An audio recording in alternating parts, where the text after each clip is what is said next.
Tengo muchas ganas de empezar a entrenar, de empezar a competir. Vengo con las ganas que tuve siempre de competir, de querer ganar, de querer ayudar al club a que siga creciendo.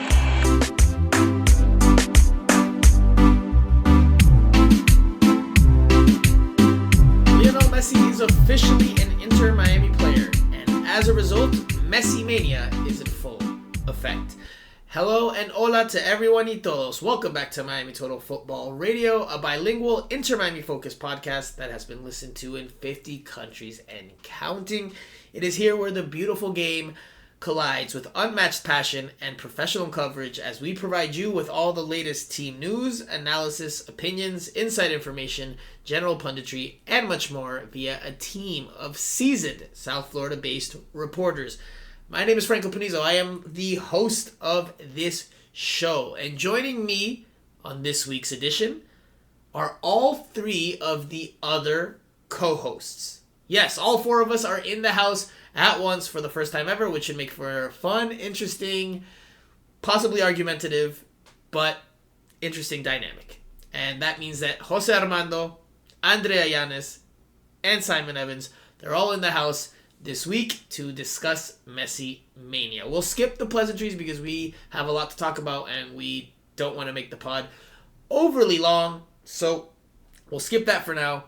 But we are going to be talking about, of course, Leo Messi's presentation and the perfect storm, if you want to call it that, that hit during the presentation and made for some improvisation from event organizers. We will talk about his participation in Tuesday morning's training session, Luis Suarez, and the latest rumors there, the other signings that might be happening in the coming days and weeks, as well as, of course, recapping this past weekend's game against St. Louis City and previewing what is anticipated to be Messi's debut against Cruz Azul on Friday night. We also have to talk about how many minutes, if any minutes, Leo Messi will play in that game, because a lot of you listeners, a lot of Inter Miami fans have bought pretty expensive tickets in the anticipation and the hope that Messi will play in that game. But realistically, is he set for a lengthy cameo? We'll discuss all that, of course, as well as do the Q&A session and the final thoughts at the very end. So, I have a lot to talk about. You are listening to Miami Total Football Radio. Let's get to it. Alright guys, so Inter Miami at long last, finally, officially announced Leo Messi as an Inter Miami player last Saturday. A day later, on Sunday, was his formal presentation, La Presentación, aka the unveil, as it's known, or was known, in English. And, well, Mother Nature had other plans for it, because initially there was supposed to be a concert, and then the presentation, but it had to be improvised because of really violent and heavy storm that hit Drive Pink Stadium in Fort Lauderdale, Florida, just as things were getting ready to get underway. So the presentation happened first, and the concert happened afterwards, kind of like an afterthought, especially since Andrea, as you and I were very much displeased to learn, Ozuna, the headlining artist, did not perform. But we can talk about that a little bit later on. We'll go to Jose first. Jose, what did you make of the presentation overall? It was pretty quick. There was, some stirring messages from the ownership group. Messi came out and said a few words himself, expressions of gratitude. But overall, what did you make of the event and of the day? We started very, very early at Drive Pink Stadium. Yeah, it was a long day. But I think overall it didn't meet the expectations, but not because there was no planning or there was not an intent to put out a really good show, but because of the rain. I mean, the rain really changed everything. It was like, getting Messi and Busquets before the musical acts. It never did seem like, things were done properly. But again, it's not about about how they organized the event, but about the rain. It was just, let me tell you, I was down in the first floor, ground floor, when the rain came down, and it was madness. I mean, it was terrible. I mean, it was a hurricane passing by Drive Pink Stadium. So I thought it was okay. I thought it was okay, but I can't say that it met my expectations. Hurricane Leo, as some people joked. And there's actually a video that made the rounds in the last, 12 to 24 hours of, I don't know if it was a stadium employee or if it was just a fan, but they're trying to run in their poncho over to, one of the tunnels that leads to the stairways to the stands. And as they're making their way there, I don't think it's a refrigerator, but it's one of those like rolling food cabinets. It's pretty tall and made out of metal. It just comes and smacks the guy from the side, and the guy goes flying. It literally looked like a scene out of a movie, but it is legit, and it's out there making the rounds on Twitter. So check that out if you haven't already. Simon, you were there in attendance as well. It was really, really hot during the first few hours, not even throughout most of the day, and then at 6 o'clock, this gray storm lands over or moves over Drive Pink Stadium, and there's pandemonium. There's images of one gate that either was left unmanned or that the security just said, all right, to heck with this, because we can't just leave these people out there. The gates were open and people started jumping the barricade in the middle of the storm. There's been questions for a long time about whether Drive Pink Stadium can hold the demand that Messi brings with him. What do you think? Does this give us a little glimpse as to maybe it can't, or do you think that's still to be determined? Yeah, I think it would be a bit harsh to judge on the basis of like what was extreme weather like that. I mean, I arrived a lot later than you guys. I arrived just as the storm started. I was on commercial when my car was. We were just stuck in this thing, and I was trying to find the right parking spot, and was struggling to find the one we were being designated going around. And then I realized that the signs had been blown away, and there was nobody checking anyway. So I just drove in and parked up, and I'm sure I was in the right place and everything. But that just shows you, people abandoned posts. But I don't blame anyone for doing that. It was horrendous, absolutely horrendous storm. I think overall, and I tweeted about this. I think overall, seeing some friends who work at the club and who were involved in some of the production, and just seeing how stressed they were, and obviously had been for days, if not weeks beforehand, they managed to pull it off. It managed to happen. That could have been a total embarrassment. I think they made a little bit of a rod for their own back with the halftime element on Fox, which meant that they had to rush that presentation of Messi, and they couldn't have the music before because the clock was ticking towards halftime in that Mexico-Panama Gold Cup final, where it had all been arranged that they were going to halftime. They're going to connect to the stadium and Messi unveiling, so they had to do that. But I think, overall, the stadium was still almost to capacity. Messi came out, people saw him. It was a day they'll remember. It wasn't perfect. Like Jose said, it was almost impossible to meet the expectations people had of like this glorious celebration and all the music and the build up to this sort of crescendo, which would be Messi coming onto the field instead of him sort of wandering around and trying not to fall over like David Beckham nearly did on the podium. But I would say, it's very easy for journalists, for us to poke fun at clubs and that as we do, but I think they deserve a lot of credit for the fact that it happened at all. Well, I definitely think they deserve credit, but listen, Andrea, Jose, we've been to games since 2020, and there has been no shortage of rain delays, weather delays. To be fair, this is probably the ugliest storm that I've seen at an Inter Miami game, because the rain was going every which way. The lightning felt like it was super close to Drive Pink Stadium, and it was nonstop. It was like one lightning after another after another. It wasn't like there was much pause in between them until the storm subsided. But I've never seen that, what we saw. And the reason why we've never really seen that in the images that have come out is because the stadium's never been really at capacity during one of these storms. And these storms are common-ish, right? Maybe not to this level because, again, Drive Pink Stadium was pummeled with the rain and with the lightning nearby. But it's never been this intense, and you've never seen it like we saw with the fans jumping over the new security ticket scanners that are now at the gates, and I don't think it's coincidental that it happened, that we see these images at this event. This event was, like you said, Simon, very close to being at capacity. And yes, there's going to be games where there's no storm, and you don't have to worry about that. But I do think it is a sign that there might be issues here when it is at capacity, when there is this high demand, because there's just not enough. There's just not enough security. There's just not enough, points of entrance. There's just not enough for the venue to hold as many people as it can fit in a situation like this, where yes, obviously it's not going to be stormy every single game, but it's going to happen. We live in South Florida, so I think it does shine a little bit of a light on that. And Andrea, I know you're about to add your 2 cents, but we did talk about this, all 4 of us at different moments in the last few weeks.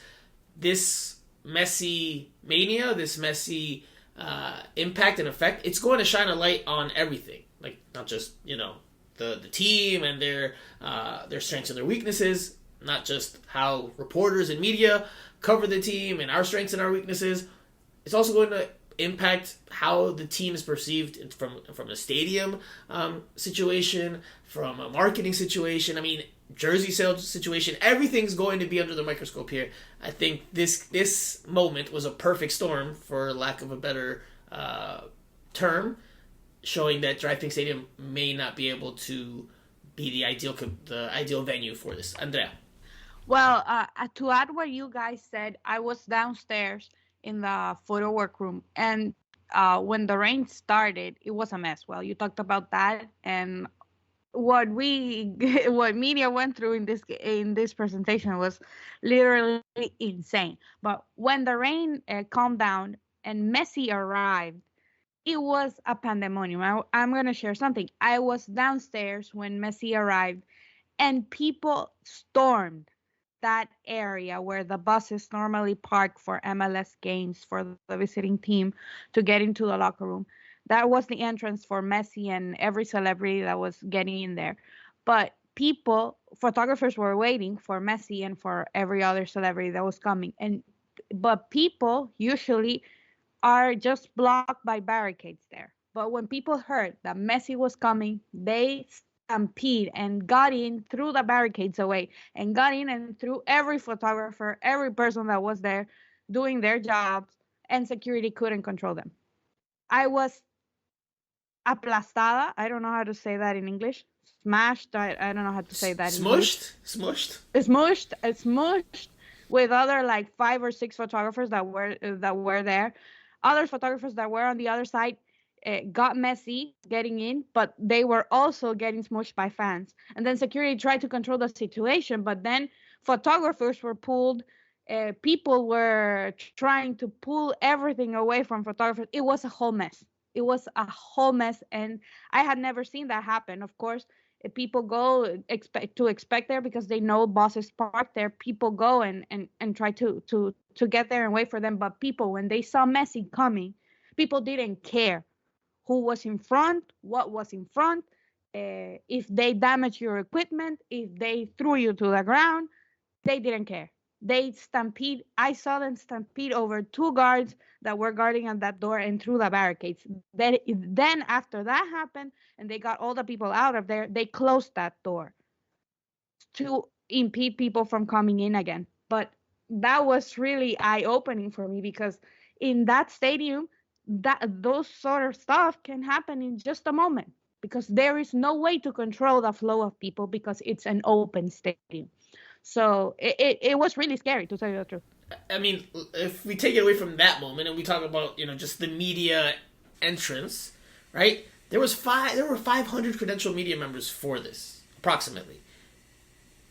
Jose, Andrea, and I stood in line from 3 o'clock? We were towards the front of the line, probably in the first third, maybe.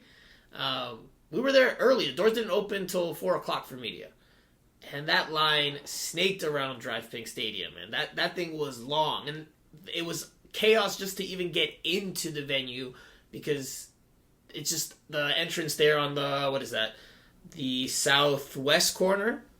I mean, it's just too small to hold that high of a demand. I do think, again, that this event showcased the shortcomings that DraftKings Stadium has. Again, it's not the permanent home for Inter Miami. It's the temporary venue until that Miami stadium is built.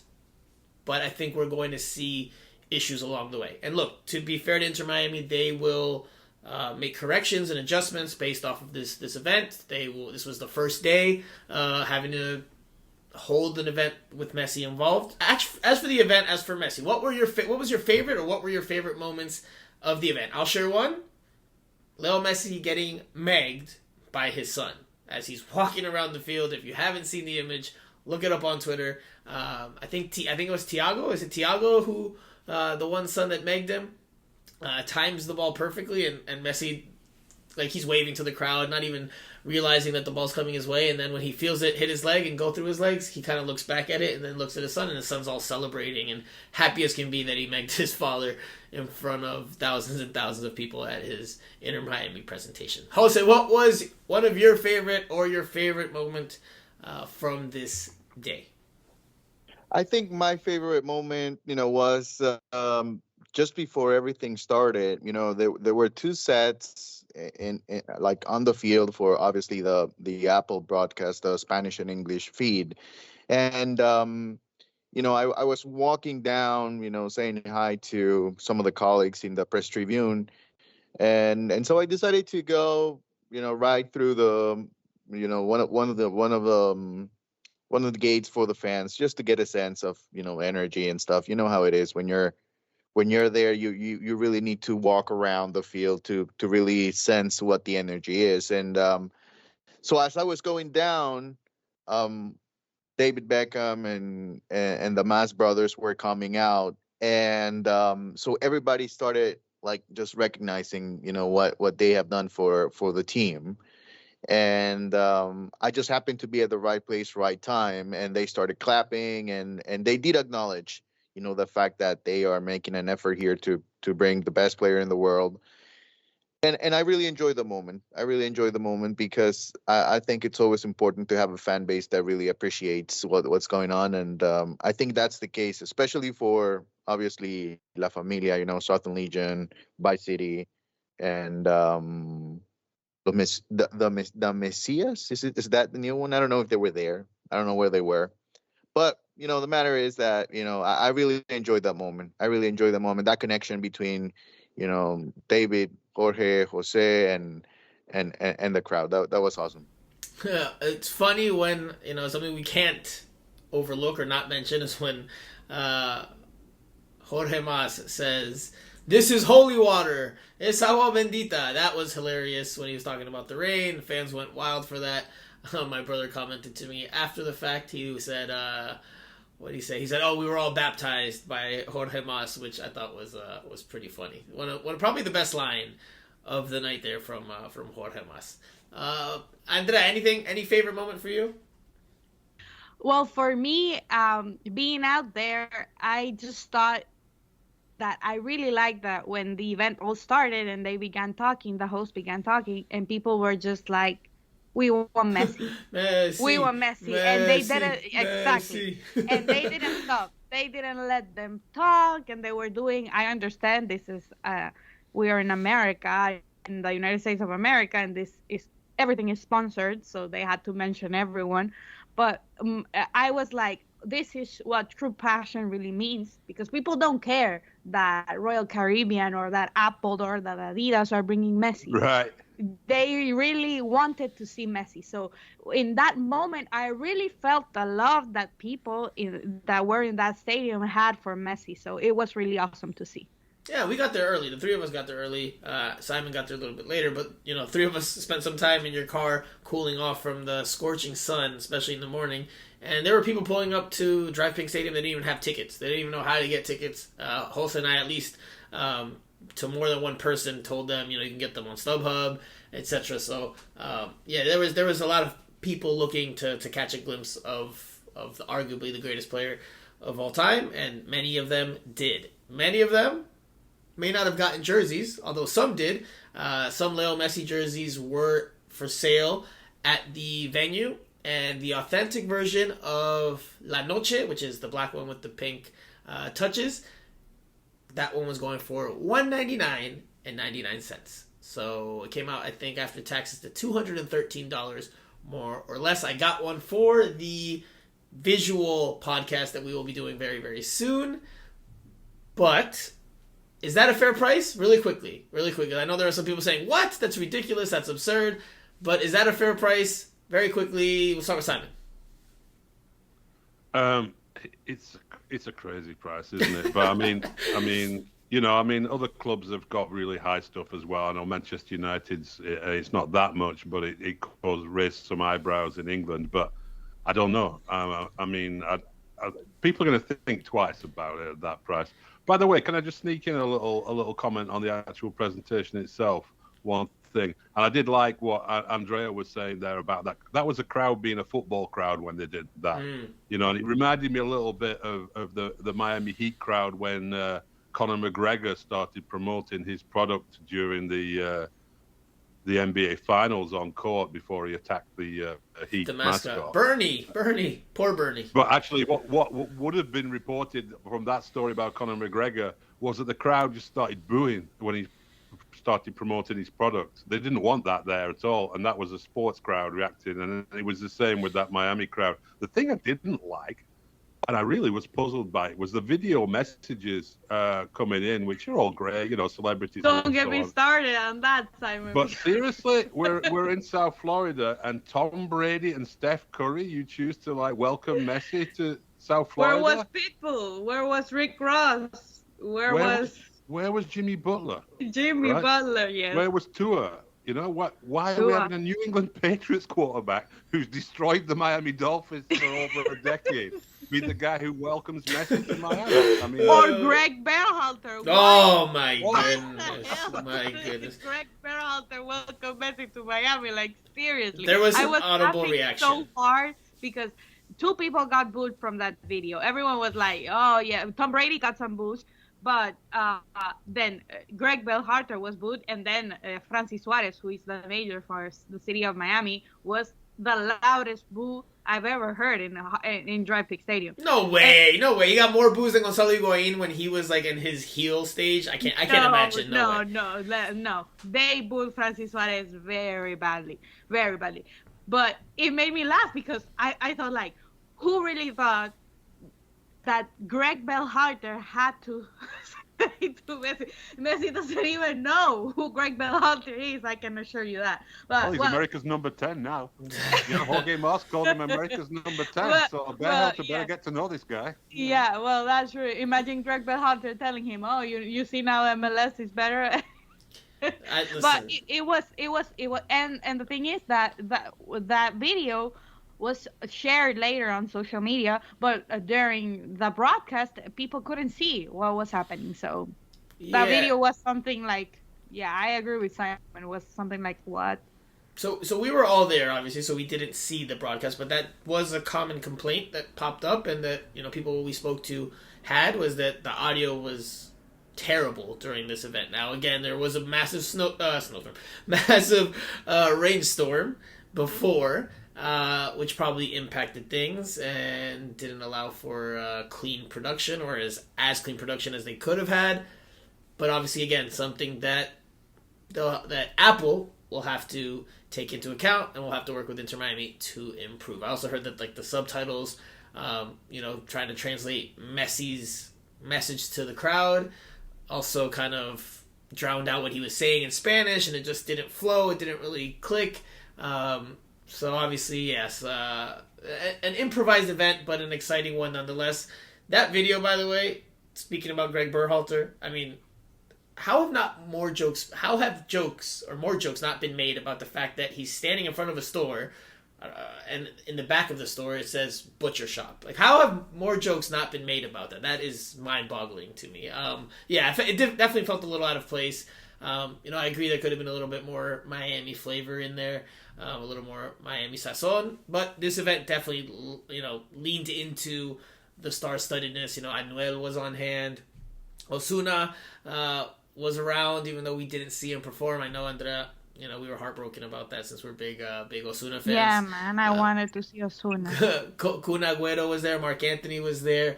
There were no shortage of celebrities. I thought there would be more celebrities, to be honest with you. But I guess putting this event together on fairly short notice, hard to get everyone's schedule lined up, especially when you're rich and famous and you've got so many different things to tend to and that are pulling at you.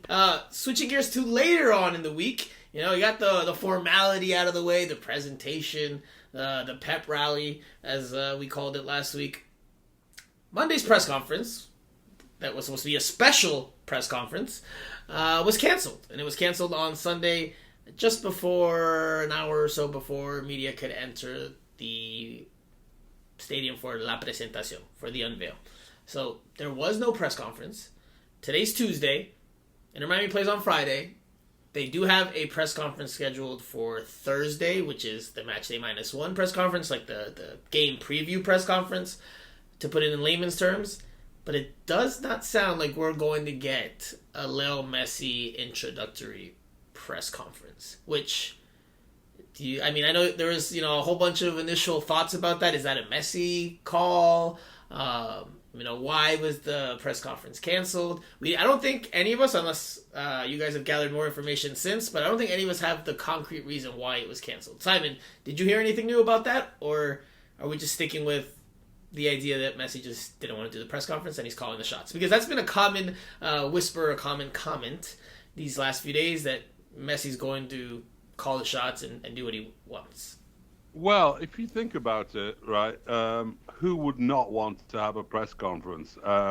Why would Inter Miami not want a press conference with their star signing? Of course they would. Every club does that, and they would have wanted it. I am absolutely sure of that, yeah? And I'm sure all the sponsors and everybody else would have wanted it. So the only possible reason why it didn't happen is because Messi or his people decided that it was all getting a bit much. We just had a presentation, we've had all this big fuss, we've had lots of media around and all this kind of stuff. I've been shopping in Publix and all the rest of it, and just let's just calm down a little bit now, And he doesn't like talking much. He's quite a shy guy, isn't he? And I think people are going to have to accept that, actually. He's a little bit introverted. He's not... Beckham today, not jumping ahead too much, but Beckham today was talking about when he came to MLS in 2007 to the LA Galaxy. And at that time, Beckham was on Jimmy Kimmel's show or whatever it was at that time, Jay Leno or whoever it was doing the talk shows at those times. He was everywhere. He was out everywhere. He was Hollywood. He was doing interviews and all that kind of stuff. That's not going to happen with Messi. It's not going to happen. He'll do things where it makes commercial sense, and where he can really control the little appearances with a scripted comment or something. I don't think he likes it. And you know what? Maybe we just have to accept that reluctantly. I do think that he's not going to embrace the spotlight the way David Beckham embraced it when he was with the LA Galaxy. And like you said, by all accounts, Messi's kind of a more unassuming, quieter, shyer guy who doesn't really... like doing interviews, by all accounts. That's what the people keep saying in and around the club. We keep hearing that. So clearly, if he's not doing one this week, I guess there's a chance he could be the matchday -1 player that Inter Miami brings alongside Tata Martino. I guess that's a possibility, but I don't think that he'll be there, because if he is, all the questions are going to be about his arrival here, or the majority of the questions will be about his arrival here as opposed to the actual game. So I can't imagine that he'll be in that press conference, but maybe. No chance. Maybe. No chance. I don't think he'll be at that press conference. I agree. I don't think we'll hear from him. I'm just saying, I guess there's a chance he could be there, but I doubt, again, I'm with you guys. I doubt he's there. Jose, you've been quiet for a little while, my friend. Let's switch gears with you to Tuesday morning, which is when Inter Miami had their first open to media training session with Leo Messi taking part. And I have to add this part as well, because we definitely completely missed it there in terms of the presentation. Sergio Busquets was also part of that presentation. He was also unveiled as a new Inter Miami player. He was actually announced. His official signing was announced an hour before, or 2 hours before the presentation kicked off, so around 5, 6 o'clock that evening on Sunday. Jose, give us a little bit of a breakdown. Paint the picture. What was Tuesday like for the media members in attendance that could watch Lionel Messi's first open to media practice session with the team? Well, first off, I'm gladly to report that it was not as hot as previous days, so it was manageable, or maybe we're just getting used to it. But it was crowded. It was crowded. I think we can all agree that things are changing, and I don't know if you guys have a number of the amount of media that was there. 200. 200, yeah, because it did seem like at least over 150. But it was crowded. We got to watch him, run around a little bit, and I think one of the most talk one of the top topics to Messi was the conversation he had with Joseph. That was important. I think especially if you think about what those two guys can do on the field. If they can have that connection, I'm sure, Messi respects Joseph from, World Cup qualifiers and knowing him maybe a little bit more than Campana. Ideally, I guess, if you think maybe into next year and in 2025, you would say it'll be better if that conversation happened with Campana. But I think chemistry can, build with time. So it was interesting to see him talk with Joseph, a little bit with Busquets as well, of course. And other than that, he was just, very attentive to whatever he needed to do. We didn't see much, right? I mean, Right. We saw a couple of drills. First 15 minutes were open to media. After that, we were told we had to leave the premises, which is normal. 15 minutes is normally what we get either at the beginning or at the end. Pretty standard there. But yes, Jose, you're right. We did not see a whole lot. I mean, if you really want to analyze Messi and dissect, his participation in those first 15 minutes, which there's definitely a thirst for that and a hunger for that type of news. I mean, from what I saw, he was very, very focused and concentrated when he did the rondos with his group. And then afterwards, you saw him smiling a bit more when that exercise ended and they were walking, into the next place on the field for the next exercise. So I'm smiling a bit more, a little more jovial. That's when he spoke to Josef Martinez a good bit. And then he did a passing drill, which ended with shooting into an empty, very small goal, which Messi did very casually. It has to be noted that, of course, the coaching staff was saying with each round in that exercise, they had to up the intensity. So the parts that we saw, they were just easing their way into it. After that, not sure what happened. I haven't gathered information yet. I don't know how the rest of training went, but I am working on it. Maybe I'll have an answer for you by the end of the pod, but we'll see. Simon, this is the part where I think the three of us, I don't know if we'll debate, maybe, but I think this is where we'll get a little more fired up, because now we're talking a little bit more from a soccer, football standpoint.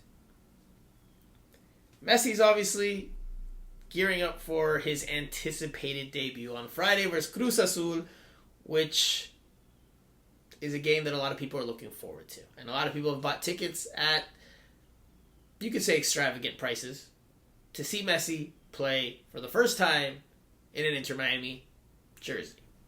Now, how many minutes can we expect him realistically to play in that game? And I think we all have different answers, but I think all four of us are of similar thoughts. And yes, this might be hard to hear for some of you listeners, but can't really envision him playing a whole lot in this game. Over these next two games, actually.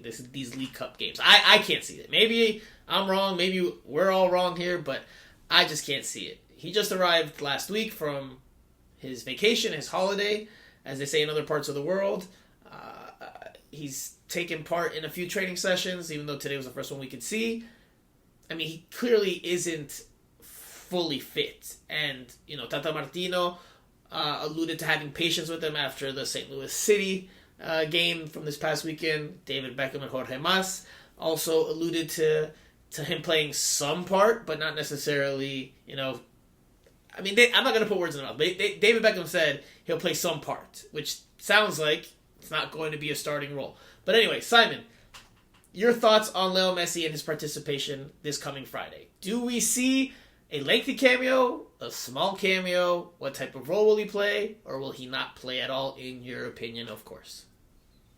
No, I think he'll have to come on the field at some stage. You can't. I mean, this fixture was briefed probably a month ago that it was going to be his debut.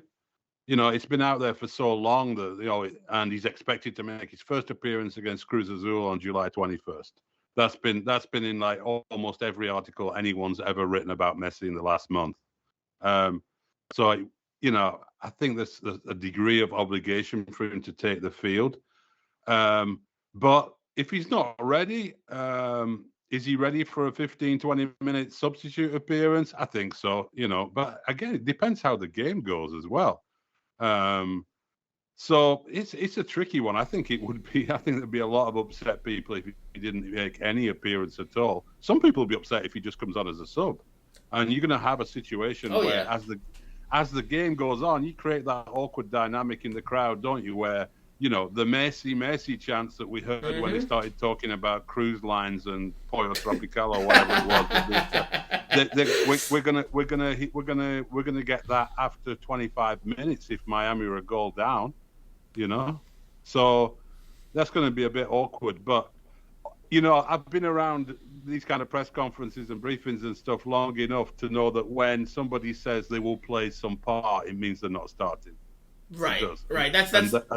But that's us doing the journalistic side. And the co-owner of the club has said that. So that's us doing it from the journalistic side of trying to, read between the lines. I agree with you, though. I agree with you that when we say some part, it's because that player's not starting.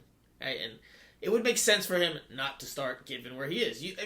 Players need a preseason, right? You need a preseason to get your legs under you, to get fit, especially in July in this hot and humid South Florida weather. So I'm with you 100%, and I have an exercise for us to do here, but I guess we can do it now. How many minutes do you think he plays in total in these two League Cup games? One on Friday against Cruz Azul, and then the next one again at home at DraftKings Stadium against Atlanta United. How many minutes, in total, roughly, do you envision him playing combined? I will go to Jose.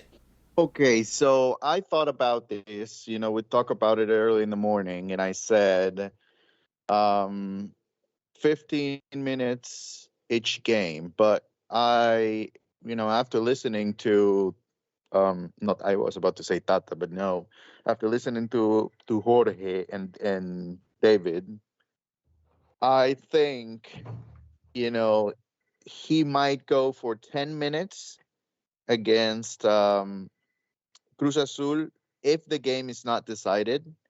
If the game is decided and Inter Miami is down by 3 or 4 goals, I'm guessing he's not playing on Friday. And against on Tuesday, I would say if he doesn't play on Tuesday, he'll go for 20 minutes. And you know what? Regardless, he'll go for 20 minutes on Tuesday, on the 25th against the Planet. So your answer is 30 minutes. 30 minutes, around 30 minutes, 10 if in the first game and 20 in the second. Best case scenario, of course, because I guess we all want to see him play. I don't envision any scenario where he doesn't play on Friday unless he tweaks something in warm. That's the only way I don't see him playing on Friday. And because, again, like Simon just mentioned, this game has been touted as his debut. Apple TV is touting it as his debut. There's so much hype and anticipation around it. There's not 200 media members at training this week because they don't expect him to play. The whole thought from media, from fans, is that he's going to play. And people paid a pretty penny, again, with the expectation that he'll play. I fully expect some people to walk away disappointed in the amount of minutes they see him in, but it won't be as severe or as intense a disappointment if he doesn't play at all. Because if you paid, a few $100 for one ticket to see Messi play and he doesn't even step on the field, you're going to feel cheated. You're going to feel like you didn't get your money's worth. It was false advertisement. And again, it's sports, Just because you buy a ticket to a sporting event doesn't mean that X player is guaranteed to play. But when it's touted as that player's debut, unless it's his injury, I think he absolutely has to play. It doesn't matter if it's 4-0, doesn't matter if it's 2-1, or if it's 0-0. I think he plays some capacity. I will say, I agree with you, 30 minutes tops. I see 10 to 15 minutes here, and then 10 to 15 minutes on Tuesday. I just don't think you can really expect to get more out of him without a full, proper, I won't say preseason, because we're in midseason in terms of MLS, but without a proper training program to get himself into decent game shape. You can't say 30 exactly the same. You've got to go one way or the other if we're having a competition. Well, You've got to go 28 or 32. Well, no. Well, Jose said 30, and then if you do his math, he got up to 35. So he said, what did you say, Jose? 15 minutes and then 20 minutes? So that's technically 35 from Jose. I'm saying 30. 15 and 15. Simon, you're up. I will say he will play 18 minutes against Cruz Azul, and he will start against Atlanta on Tuesday and come off after an hour. So I'm going to say 78 minutes total. Are you doing this for shock factor, or do you actually believe No. I think this whole thing is completely mad, isn't it, right?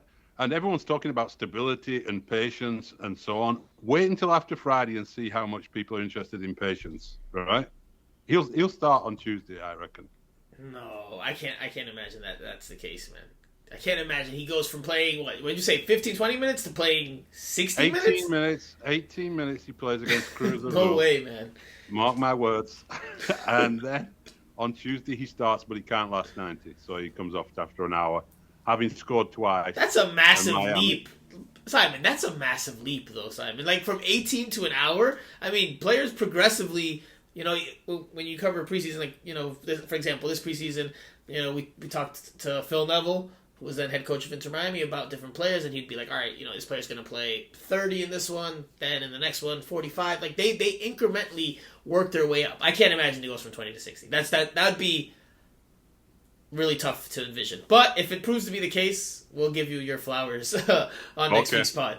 Andrea, how many minutes? You can't say 35, you can't say 30, and you can't say 78. Whatever Simon just said. I guess he's playing 20 minutes, 10 on each match. And what I am sure is that he's not starting against Cruz Azul. That would be dumb, risky, to start him against a team that is not having their best moment, but is a better team than Inter Miami.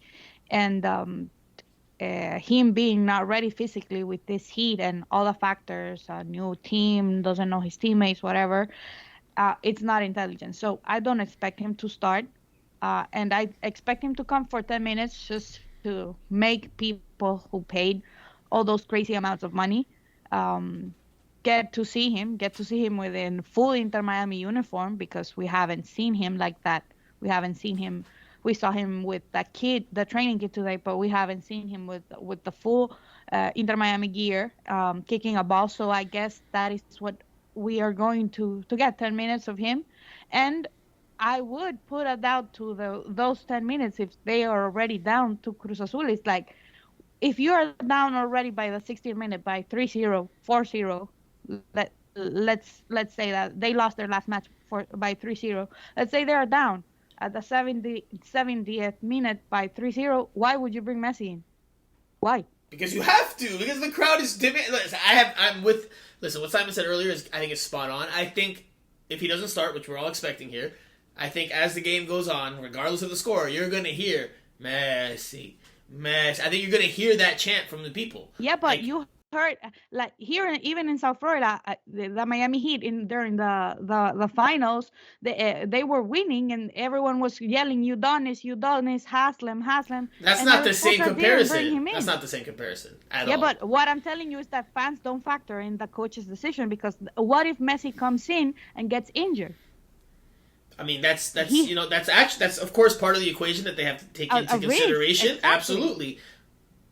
But he's going to play. So why would you risk him for? Because there's outside pressures. There's a lot of outside pressures, and I understand that. And I think he absolutely plays regardless of the score. I know we've debated about this in person, and you're of the thought that if it's a lopsided result in Cruz Azul's favor, that Messi won't step on the field.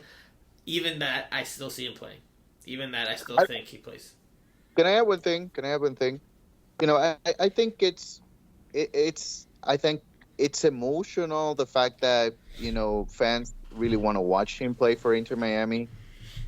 But I think it's just too big a risk if the game is out of reach. You know, if you put him out there when he's not ready, it will be, in my opinion, of course, it will be worse to have him miss 3 or 4 weeks than, you know, not playing 10 minutes against Cruz Azul for an injury, and then, you know, you're jeopardizing not only Leagues Cup, but, you know, the Open Cup, which is, you know, the big prize for Inter Miami at this point.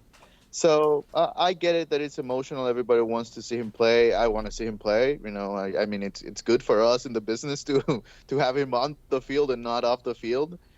But I think it's that decision at this point. And if we come to the scenario where they are down by 3 goals, it will be so far away from the game, and that's the one thing that, you know, makes me feel like, I don't know. It's a reality. I get it. It's a reality, but still, it's hard for me to accept it.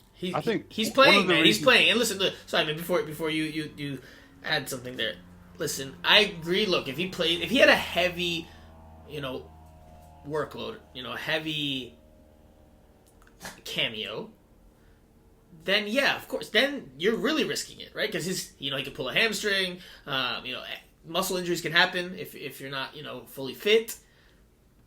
But that's why I think he'll play 10 minutes. And listen, when Messi plays at this point in his career, it's not like he's doing a lot of defensive work, right? Like, you see images of him without the ball, and he's pretty much just standing around, right? Walking around, standing around.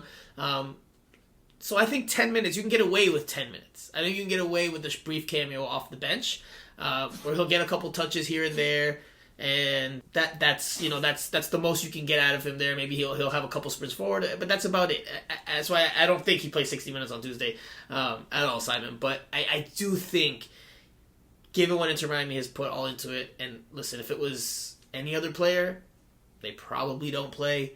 But it's Messi, and there's been so much hoopla around this performance or this match, so he's got to play, man. He's got to play. As long as people have a picture of him in the pink jersey or in the black jersey on that field, if they have the opportunity to take that picture and say they were there for Messi's first game in Inter Miami colors, then, you know, Inter Miami's delivered on their part. Messi has made his debut. He has to play. Simon. Yeah, you kind of made my point for me there, which was, I was just going to say, you know, if the modern Messi doesn't do a lot of running, you know. So, I mean, even in the World Cup, to be honest, if that World Cup hadn't have gone well, it would have been a much bigger talking point how little work Messi did. Because he's walking around, especially the first 20 minutes, half an hour of the game, he's like doing his scanning thing where he's watching the defense and everything. Right. And when they win, everyone says this is genius. He's just scoping out the defenders. He's just waiting for his moment to bounce, and it's genius. When you lose, they say Messi just strolling around. So, you know, that's what happened at Paris Saint-Germain as well. There was a lot of criticism about that. So the modern Messi isn't going out. He's not going to be like putting in massive sprints and some exhausting workload. So he can play an hour against Atlanta on Tuesday. he can. All of that was to defend your stance, huh? Okay, all right. No, but and also, you know, coming off the bench, it's the risk when you come off the bench is that you're not warming up. He'll have plenty of time to warm up and get himself limbered up. And get like a 15, 20 minutes in at the end. I can totally see that. You know, all right, you know, maybe I'm being optimistic about Tuesday, but I just think, you know, if that's the way that they need to win that game to extend their Leagues Cup campaign. And remember, if they don't get out of this group, if they finish bottom of that group, he's not playing again until August 20th unless they organize some sort of exhibition or something. Which I don't think is a terrible thing for Messi, to be honest with you. I don't like if they don't make it out of the group stage and they don't play again until August 20th. I don't think that's the worst thing for Messi, because then you get 3 weeks or more to really work him up and get his fitness up and get him in game shape. You know, like chemistry with his new teammates who don't know him. I know a lot of people say on social media, like, "Oh, it's Messi." You know, like, what do you mean? He's always going to be ready. From a quality standpoint, absolutely, but from a physical standpoint, No, and also his teammates. Like, how do you expect Robbie Robinson to get a pass from Messi? Like, seriously, you need practice for that. Well, we'll see. We'll see what happens on Friday. Let's switch gears because we've still got a few more talking points here. We had a roundtable interview with Jorge Mas and David Beckham. It was supposed to be 8 minutes long, and it went 20 plus, which we are thankful for, because we got a good bit out of that interview. We could talk on a lot of different things, but let's talk on, probably the biggest talking point, which is Luis Suarez, because there is a new batch of rumors about Suarez and Inter Miami. Apparently, there have been advancements between him and the South Florida side in terms of wanting to come here. But the dilemma is that he's still a Grêmio player. He's still on the cards or on the books of the Brazilian club. The only way he comes to Inter Miami this summer is if he frees himself of that contract or parts ways with the club in some way, shape, or form. Otherwise, he's free to go on his own way in the winter. Once his contract expires, he'll be a free agent. So he could join Inter Miami in 2024. But it sounds like there's a chance it could happen this summer, which I think would be a massive coup. I know Jose and Andrea gave me a little bit of a pushback on that opinion earlier today inside of Inter Miami's press conference room when we talked about it. So, Simon, I'll go back to you. What do you make of it? What do you make of what was said today about Luis Suarez? And we'll leave it there because I have a question for Jose afterwards. I do wonder, Jorge Mas is very, very open about his transfer dealings. But the fact that he gave a pretty standard owner's answer about Suarez, well, he's under contract to another club, suggests to me that perhaps, and this is guesswork, right? But the fact that he didn't say, we love Suarez, he's a great player, we hope we can make it happen somehow, which would be a kind of Jorge Mas thing to say. He didn't say that. He pointed out the realities of his contract and if he became available, blah, blah, blah. I know they've got to be careful with tampering rules and stuff, but I just got the feeling that maybe he shares the feeling of some people that this would be one too many of the ex-Barcelona crew and one that's not really needed massively. I think that was your read into it. My read into it was that he could have said lots of things, and he chose to point out the fact that he's still under contract, right? And he's a Grêmio player, and if that was to change, well, that's something that maybe could happen, right? Isn't that what he said? Yeah, I mean, paraphrasing, yes. And listen, he was very carefully. I asked him the question outright, if Suarez becomes available, is it something they would pursue? And again, he was very carefully worded. He got a little more serious there in his response because he has to watch what he says there. And he said, more or less, Suarez is a Grêmio player. He has a contract with Grêmio, and that's a matter between, Suarez and Grêmio. Yeah, but that's a standard club owner answer, right? Then he followed. Everything else he said wasn't. Absolutely. What followed that was that, he more or less said, if Suarez becomes available, he's definitely someone that Inter Miami would be interested in. He didn't reject it outright. He didn't, shoot down the notion. And listen, when you know the ties between Suarez and Messi, then you understand that, look, it's probably very realistic that you see Suarez in Inter Miami colors, whether it's now or 6-7 months from now. I absolutely have no doubt in my mind that Suarez will be an Inter Miami player at some point. I think he's going to be part of this whole getting the band back together, the Barcelona players back together in South Florida. I think it's absolutely in the cards. Now it's just a matter of can he rescind his contract? Can Inter Miami, cough up enough to free him from his contract, to buy him out of that deal? Give Grêmio a transfer fee. Apparently, Grêmio reportedly wants $70 million. Right. Franco. If Inter Miami could offer $5 million, maybe Inter Miami's okay with giving something, but not $70 million. So I think whether Suarez comes now or later, it's going to happen. It's just a matter of, can Suarez get out of that contract now? If he can, if he finds a way to do that, then I think he'll be here this summer. And the last thing I'll add. The last thing I'll add. Hold on. Like Simon said, and I told you in the morning. Wait, the last thing I'll add, Andrea, that Jorge Mas added there in response to that question was him saying that they are in the position to sign these players, that they've been planning for this summer window to be the window where they make a lot of acquisitions. Now, of course, there's going to be people that are asking questions and are asking questions about how do they get all this under the salary budget in MLS, they, with the DPs, etc., all of that. I could imagine Suarez comes on a TAM deal for the first half, or I guess for the second half of the season, and then next year would be a DP, and then you'd have to probably part ways with Campana or find a way to free up a DP spot for Suarez.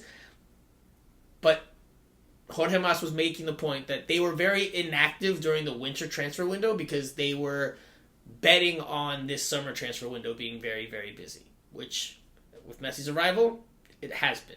It has been. All right, Andrea and Jose, you wanted to say something? Andrea, go ahead. You first. No, I was saying that Inter Miami needs to be very careful. We had, like Simon said, we got an owner's answer to that question, and it's because he knows that he has to be careful. He said that Messi agreed to come here at the end of May. So if of May they began talking to Luis Suarez, they can get banned for making transfers because you cannot talk with a player unless it's 6 months out of their contract. So that is an important thing to watch out with this Suarez situation. I don't think that he's coming right now, but I do think he is one of the players that Messi asked for them to bring. He has asked for them to bring their friends, Sergio Busquets, Jordi Alba, and now Luis Suarez. That is something that Inter Miami will like to make happen, just to keep Messi happy, just to keep him good. Will that work on the field? Let me tell you, you said that you will replace Campana with Luis Suarez. Like, Luis Suarez is 36 years old. Who will, in their right mind, if Inter Miami do that, they will be insane because Campana has upside. He is young. He is at the beginning of his career. Luis Suarez is old already. So I don't think that they should risk getting rid of Campana right now just to bring Luis Suarez in this moment when they are last in the table, and it will be very unrealistic for them to win MLS. Declaraciones fuertes, Declaraciones fuertes, Andrea. Those are strong opinions and strong remarks. Because if I have a must-win game tomorrow, me personally, and I have to decide between having Suarez start or Campana start, even though I think Campana has a lot of upside and he's got quality, I'm taking Luis Suarez. Well, you see, Uruguay was eliminated in the first round of the World Cup. Andrea, it's not just down to one player that you get eliminated from the World Cup. That is that's not even an argument. That's not even an argument. That's not an argument. For every player. Simon, would you take Luis Suarez or Leo Campana if there was a must-win game tomorrow and you're the head coach? And they're both on similar terms in terms of like physical standpoint. What, for one game? That's not the situation. That's not the situation, Franco. Exactly, Franco. Would you take Luis Suarez? Wait. So who's the better player right now? Who would you rather have in a must-win game? In a must-win one-off game? Yes, yeah, tomorrow. You might pick a veteran 36-year-old like that. But are Inter Miami not building a club here for the future as well? And Messi's going to leave a legacy? What kind of legacy if Campana is like Julian Carranza and scoring goals for some other team in MLS, while they're left with like a big wage bill from having Suarez here, who's like 37 or 38 in the last year of his contract? Don't forget, they're not going to come on 6-month contracts, right? He'll want a 2.5-year deal as well. So you'll have a 38-year-old Luis Suarez who was over the hill 2 years ago, right? Come on. Gareth Bale went to LAFC. Gareth Bale went to LAFC, stayed 6 months, and then retired. I mean, it's not like unfathomable that Luis Suarez could sign but LAFC was a good team. Inter Miami are last in MLS. For them to win MLS. Jose, hold on, Andrea. Let's go to Jose. Here's the key component to this. If Luis Suarez signs with Inter Miami tomorrow, will they make the playoffs? No. Will they have a better chance at winning Open Cup? Not really. Still the same. What? That's wild. Yeah. Same so opponent. You're thinking about the Luis Suarez in Barcelona? It's not going to change. It's not going to change anything for Leagues Cup.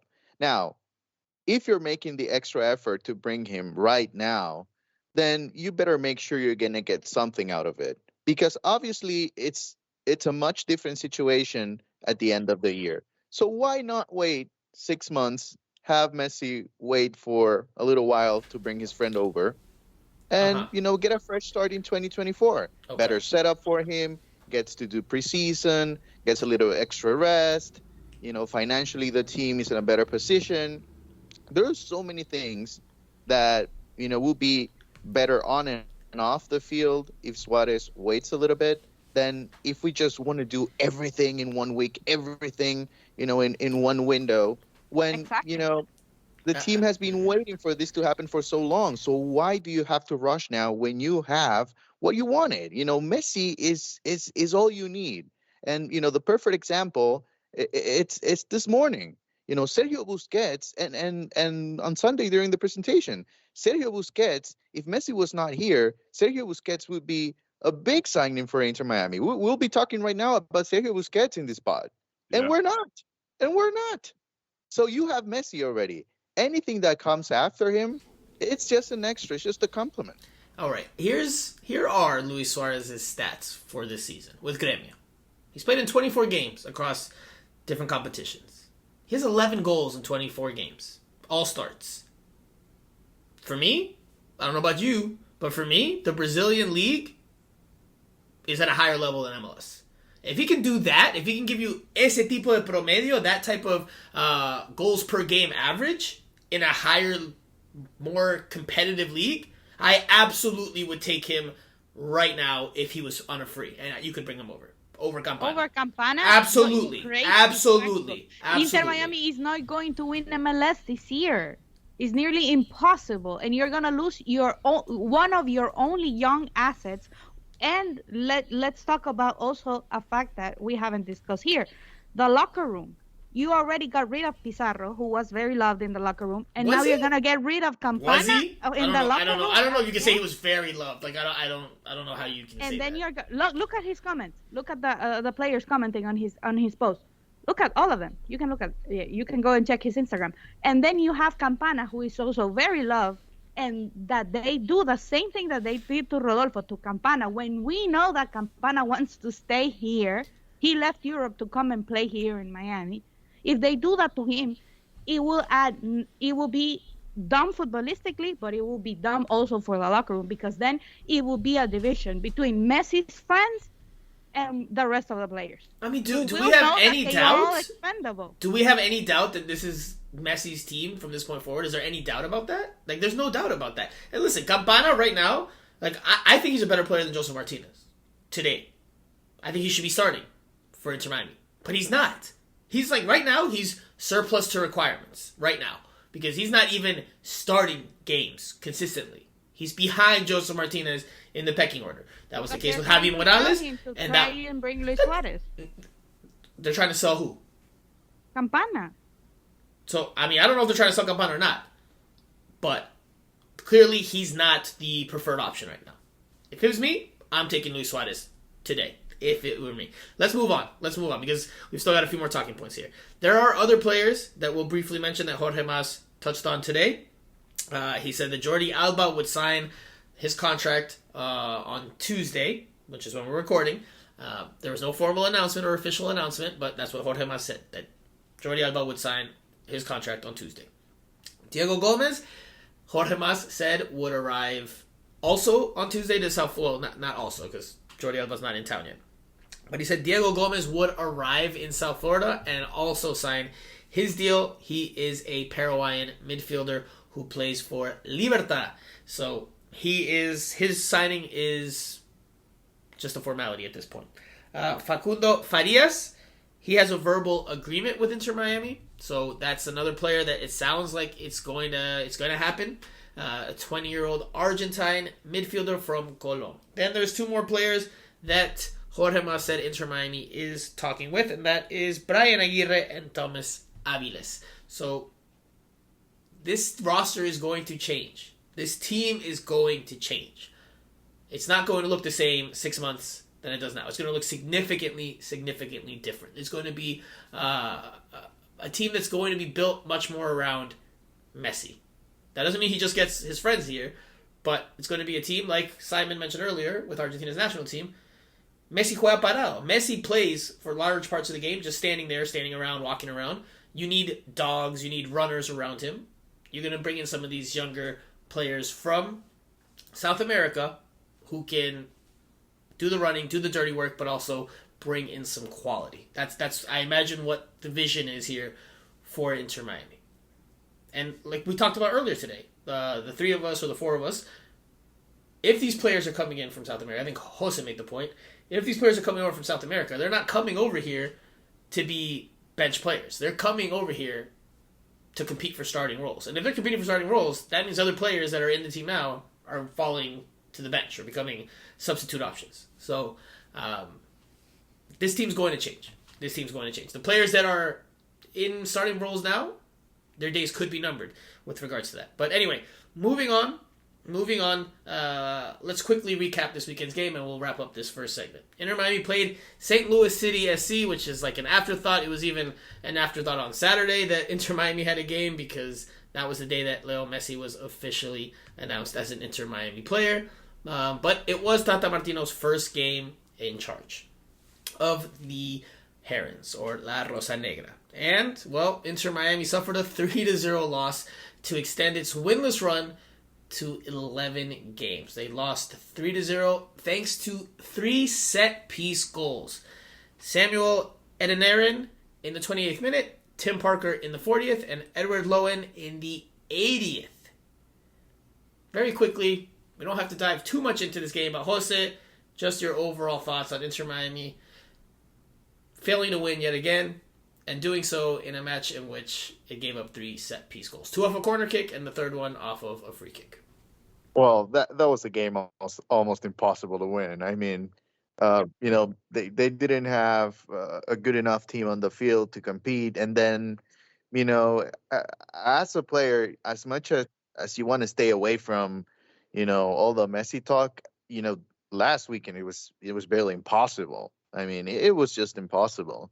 Like, the perfect example to me was this morning, just a few hours after training, Dixon Arroyo was posting in his Instagram, photos with him, training with Messi. So, if I'm guessing, as much as he wanted to think about the game against St. Louis, and I'm sure he's a good pro, but, it was in the air. It was hard to concentrate. It was hard to even think about that game. I did a couple live hits, for international TV that day, and I didn't get one single question about the game. It was all about Messi. So, I think there were so many things going on around, and it was just a difficult game, a road game, which we all know, historically for Inter Miami, road game means, 1 point, it's glory. And so, yeah, I'm not surprised. I think something we have to talk about is post game. How Tata gave his analysis of the match. He says, "Somos un equipo que debe jugar sin arcos, nuestro y el del rival." Like essentially saying we're a team that should play without goals or without the net, right? Be it ours and our opponents. Because essentially what he was getting at is that Inter Miami with the ball wasn't bad in that game. They had their moments with the ball. They actually won the possession battle in this game. However, that didn't mean anything because they didn't turn that into any real clear-cut chances that led to goals, and then they gave up three set-piece goals and were a little bit weak defensively. So that's what he was alluding to. Inter Miami did win this possession battle 64-36, but they gave up 19 shots, 11 on target, and created only 10, putting 3 of those on frame. So some work to do for Tata Martino. This is the final game of... maybe not the final game. I won't say that because... the Leagues Cup games will probably still continue this transition period. It'll probably be the last part of this transition period going from this young and injury-plagued team to Leo Messi and co team. So, that they gave up goals on 3 set pieces is something that absolutely needs to be worked on. They talked about, desire and things of that nature, which I think is definitely a part of it, but I think also the lack of height that this team has, I think that also plays a part. Now, Inter Miami came out in this formation, which I did not mention. It could be looked at as a 4-1-4-1 or a back 5, but anyway, we'll go with the 4-1-4-1. Drake Callender in goal, Ian Frey on the right, Serhi Kristoff and Kamal Miller as the center backs, and Noah Allen as the left back. Then you had Dixon Arroyo in front of them, And then ahead of them, another line of 4 with Robert Taylor, Benjamin Kremaski, Lawson Sunderland, who I know Simon loves to name drop, and then Robbie Robinson out on the left. Up top, starting by his lonesome, Joseph Martinez. So Inter Miami still winless. They're 22 games into the season, and they haven't won in 11. So half of the season has gone by, or half of the season to this point has gone by, and they haven't won since, I think, May 13th, since my birthday. So, struggle. It's a struggle for the team right now. They need this transition period to end. And I think they're going to have a hard time on Friday because they just don't have the pieces yet. The pieces aren't in place to play Cruz Azul. I think the game against Cruz Azul could be a long night. It could be a long night because, yes, Cruz Azul is in last place as well in Mexico, but the difference between last place in Mexico and the difference last place in MLS, I think there's a gap there. All right. Anything you guys want to add with regards to that game, Andrea or Simon, before we close up this segment? Yeah, there's a difference between conceding goals from set pieces, like the third one, which was a tremendous free kick from Leuven. Was it tremendous? Was it? Drake Callender gets well, caught cheating. Drake Callender gets caught cheating going to his near post even before the shot's taken. No, it was a good goal. It was really well struck free kick. Okay, there's a difference. The point is there's a difference between conceding that goal, which also gets called a set piece. No, they conceded 2 goals from corners, which were really soft. They were both effectively free headers. I mean, there were people around, but no one actually challenging the header. That's really, really soft. Martino has to sort that out, whoever plays there, central defender. And I don't know. I don't know how much of it is like bitterness, but I mentioned something about conceding goals from corners on Twitter, and I got a few Mexican responses like, "Get used to it." You know? Listen, Inter Miami's not the tallest team. Jose and I made that observation in preseason. They're not the tallest team. They did have some taller players in this lineup than they normally do, like Sergio Kristoff, Ian Frey, Kamal Miller. They're all at least, at 6 feet. You could throw Robbie Robinson in there, Robert Taylor as well. But, I mean, there's just not a whole lot of... it's not a team blessed with an abundance of height. We'll say it that way. And Dixon Arroyo was one of the players that was beaten on one of the corners. And, I mean, he was just outmatched, physically outmatched. Maybe instead of signing a 36-year-old center forward, they should be signing a central defender. Well, I mean, it's in the cards there. It's in the cards. One of these young players is a center back. So no, but let's see. Anything you want to add there, Andrea, before we wrap up this segment? No, I think once the team gets to play a little bit more, what we are gonna get for sure is a back 4 with Kamal Miller and Sergi Christoph and Yedlin and Jordi Alba. So once they start playing together, like they did at the beginning when they won a couple of games, that they were looking good with Franco Negri and the other 3. I think we're gonna see a different defense, and especially if we get just a little bit of talent that is left on Sergio Busquets, and they get that in the midfield. I think we're gonna see a better defense. So I bet Tata is working on that and really knows, like we talked about in the podcast last week, and you said that no way Yedlin or Kamal Miller are playing. Of course he's going to play them. They are the only quality players that he has on the defense, so that have experience. So I guess once we see them, those back 4 play games and get that regularity, we're gonna see a different Inter Miami. I said that I didn't think Yedlin would play, and he didn't start. Yedlin did not start. I thought Kamal Miller would start. He was with the team earlier in the week. I said Yedlin would not start, and he didn't start. He came in and played at left back, by the way, and he played in a nice through ball with his right foot from that position. But you can still see that from su perfil, no su perfil preferido, right? It's not like he's not playing on his stronger foot, and you could see that it costaba. It impacted him at times. It was difficult for him. Anyway, all right, we'll leave it there for this first segment. We'll come back for a quick Q&A session and our final thoughts. We'll do that after this.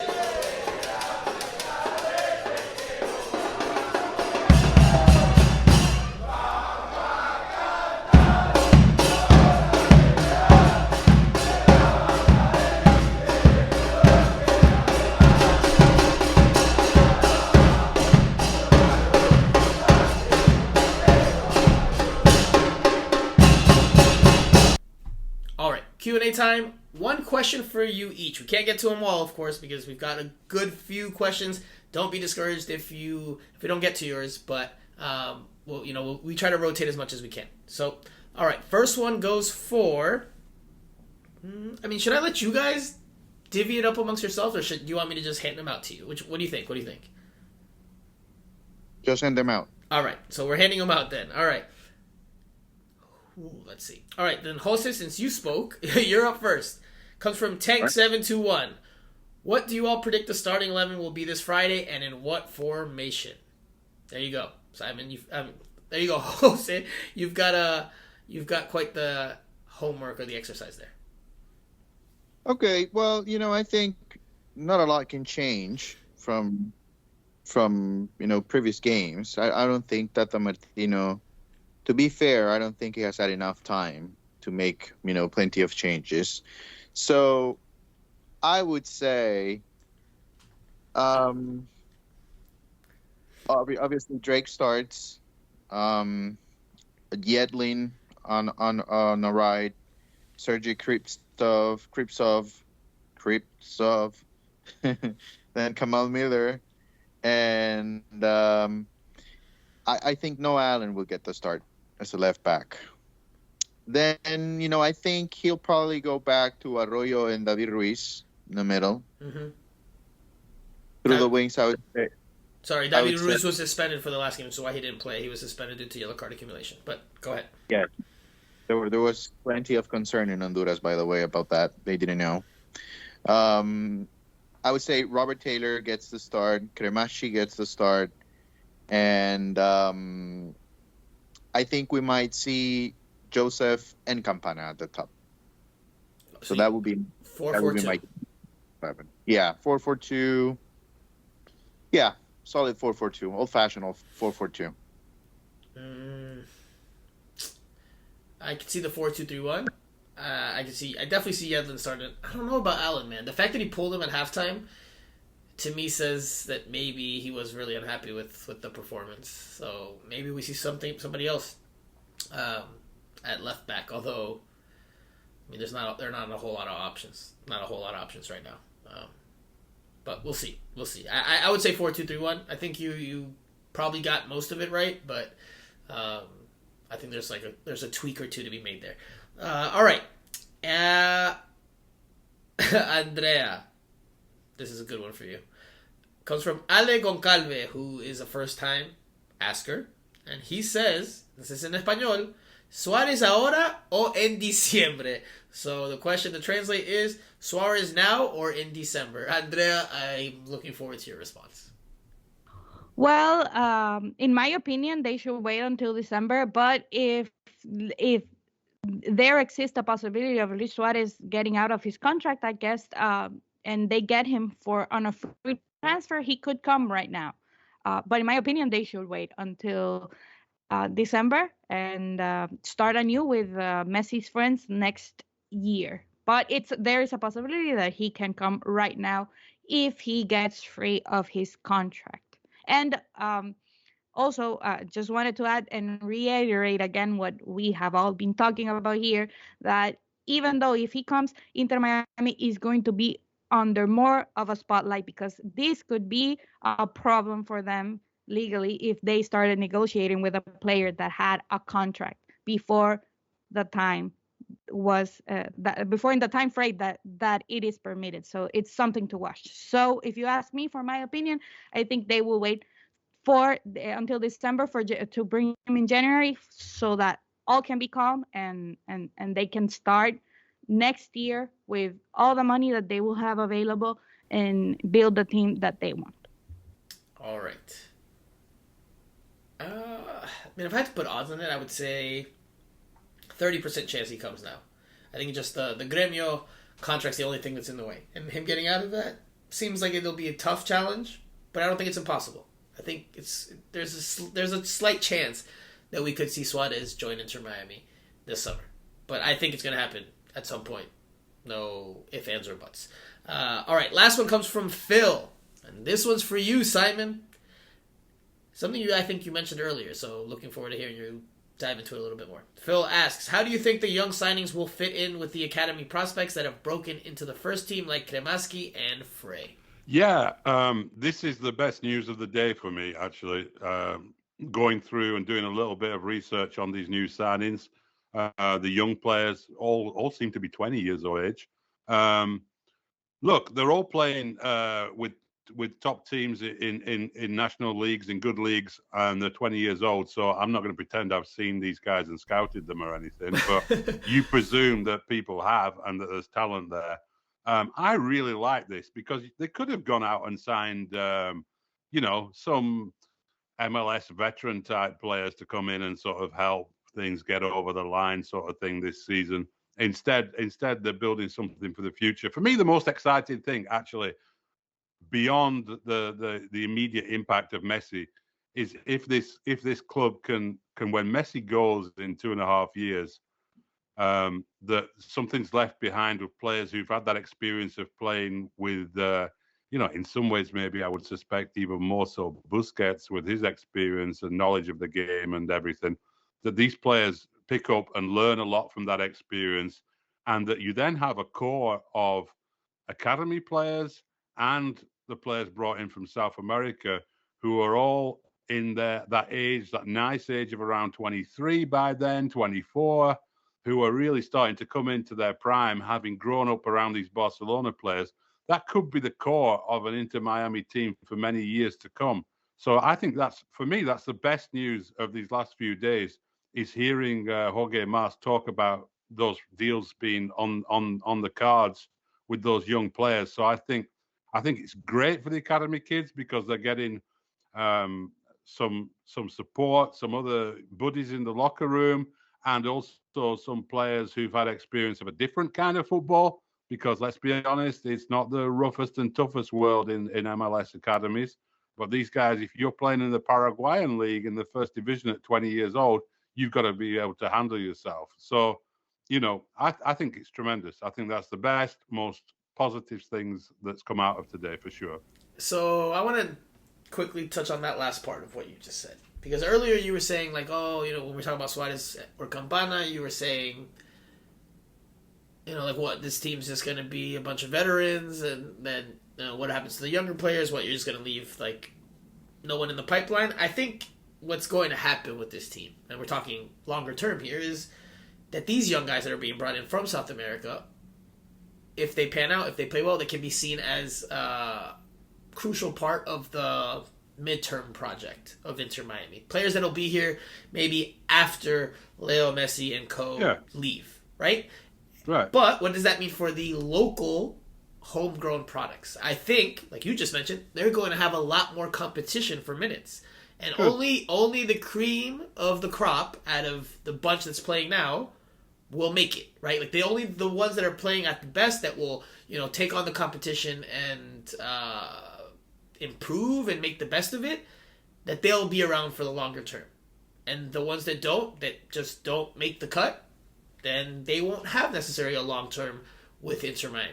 And, I'm talking overall, you're talking Ian Frey, Benjamin Kremaski, you're talking David Ruiz. Ascona. Edison Ascona, I don't think he's going to be with Inter Miami much longer. Like, he doesn't get talked about with, like, this young crop enough, so I don't think he'll be around to fight for a starting spot from 2024 and beyond. That's just my opinion, not inside information. But, the players that I just mentioned, I think they're all players that are going to have to really compete to stay in the mix for minutes. And if they improve enough and they make the case, then they'll stay in the mix. And if they don't, then they'll fall by the wayside and they'll have to find their career somewhere else. I think, which is good. Yeah, That's absolutely. You need competition. You need that competition. It's healthy. It's going to be a much more competitive environment. Well, they've played way much more than would have been planned for them this year, right? There's no way at the start of the season they expected Ruiz and Kremaski to be playing like 80% of the games or whatever it's been. So, it's going to be a little bit of a reality check for them. You're not a guaranteed starter. You're a young kid and you're learning your game, and now fight for your place. Now push yourself into contention. And right. I think, the good ones, the good ones will thrive from that, I hope. So I think it's great. I think really, really positive. Absolutely. And Brian Aguirre, by the way, who I mentioned, I didn't say his position, is a forward who has under 20 Argentine national team experience. And Thomas Aviles is a player for Racing Club, who's also played for Argentina's under 20 national team, and he is a center back. By the way, Aguirre is Argentine. Kramaski was called up to that team, wasn't he? I don't know. Did he go to a camp? He got called up to a camp, but it was just a camp. Andrea's very adamant and a stickler for saying that's all it was. So careful there, Simon. Careful.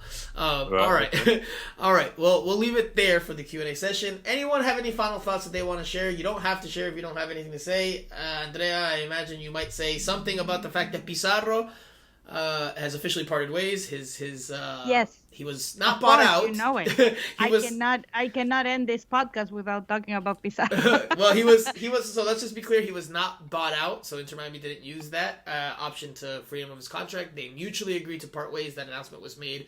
I don't remember if it was Friday or Saturday, but that announcement was made, and he has signed with AEK Athens. So Andrea, what you said a few podcasts ago, and I know you're going to come at me for this, but what you said a few podcasts ago about Inter Miami gave false promises and they didn't get Pizarro to Europe like they said. Well, technically, Franco, don't try they that. did. Technically, they did. Please. Don't try that, Franco. Pizarro left to Europe on his own account, and I'm really happy for him because Inter Miami never went good at that promise. Listen, it was a bad deal for both sides, as we have discussed in this podcast ad nauseum already. Everyone is tired of me talking about Pizarro. Yes. But I'm really glad for him. He signed with They Are the Champions. He's going to play in Europe. He's going to play with a coach that gave him the best moment in his career, or that made him famous, that made him good, and that made him a prospect of being in the national team. And now he's already in Europe, and already Mexican media is calling him out when he gets minutes that he's going to get playing in there. So I guess it's a glow up for him. It's better to be playing in Europe than to be playing in MLS. So it'll work out for him. And he got the better part of that deal and left for Europe.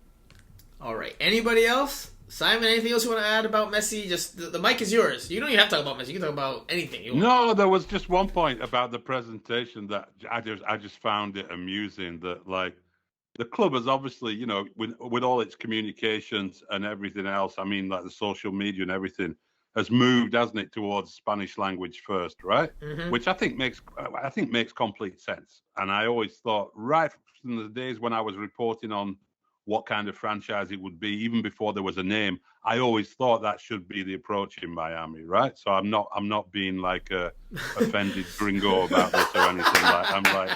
I'm like, no.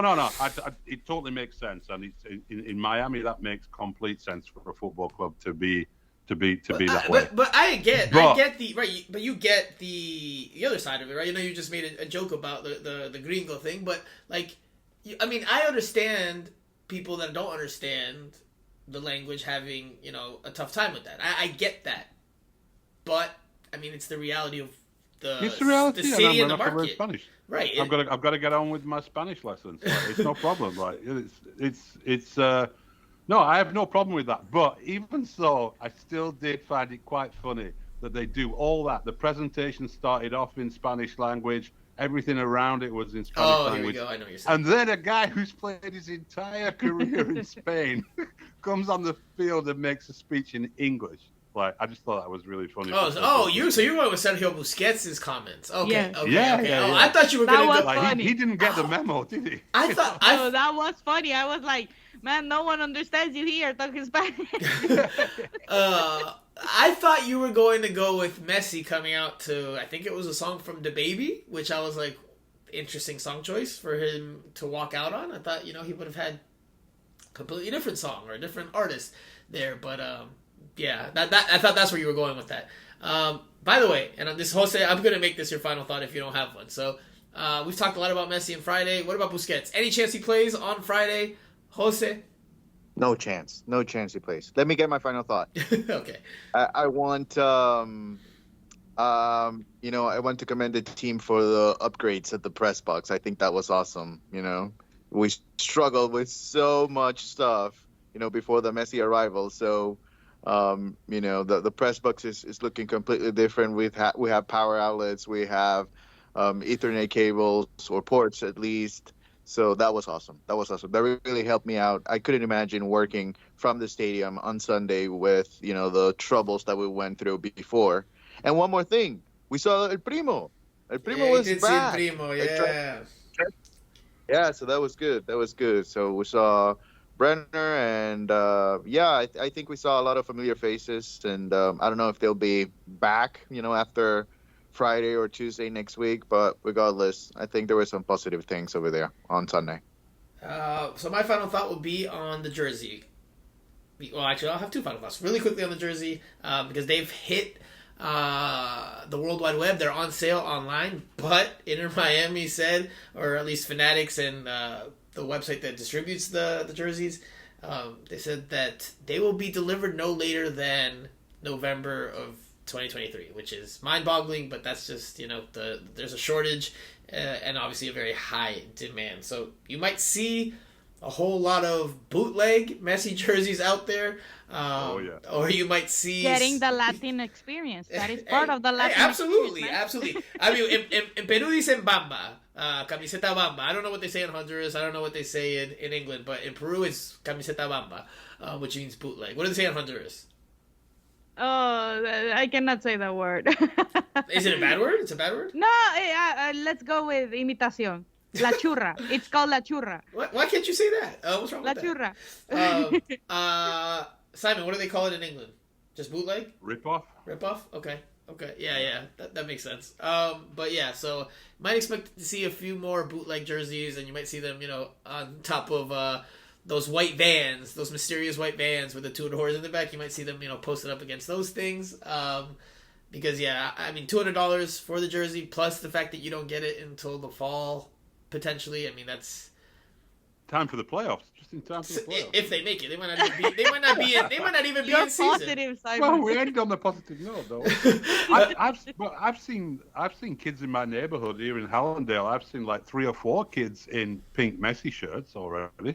Well, so I was saying, so either it's going to be bootleg, or you can try to get an authentic version of the jersey with no name, and then try to go to somewhere that can do the personalizing, the customization. You can't do that at the club shop. You can, but I don't know how it works with Messi, right? Like, I don't know, like, what rules they have to follow or what they don't have to follow with regards to that, because obviously, Messi's going to get a cut of each of the jerseys that he sells. Yeah. So I think that's a tricky dance there.